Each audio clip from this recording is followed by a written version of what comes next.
বলছিলেন হচ্ছে আপনারা বিচার এবং সংস্কার নিয়ে, এবং আমরা শুধুমাত্র জুলাই জাতীয় সনদ না, শুধুমাত্র গণভোটের গণনায় না, আমরা দেখতে পাচ্ছি আপনাদের দলের তৈরি করা 31 দফার ইতিমধ্যে 7টা দফা আপনারা লঙ্ঘন করেছেন।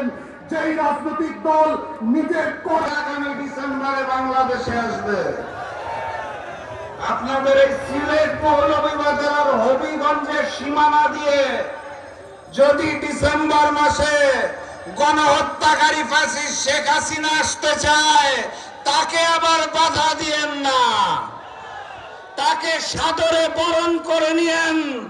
কারণ এই নতুন সরকার গণহত্যার বিচার প্রক্রিয়া রূপসা থেকে পাথুরিয়া পর্যন্ত প্রত্যেকটা বিভাগীয় সমাবেশে লক্ষ লক্ষ কোটি কোটি মানুষ আজকে একই প্রশ্ন করছে, এবং আমরা আজকে এই প্রশ্ন জাতির সাথে করতে চাই।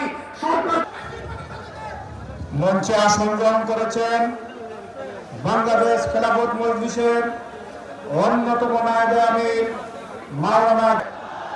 সুতরাং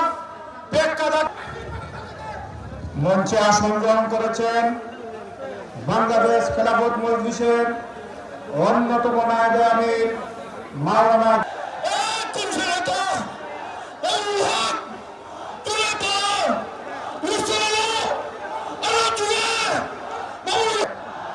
সুতরাং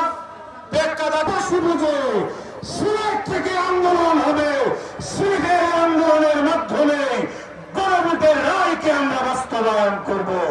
রাজি আছেন তো ইনশাআল্লাহ? এই জনঅভ্যুত্থান যদি না হতো, ঠেকিয়ে দিয়েছে। আপনাদের আমি কৃতজ্ঞতা জানাই।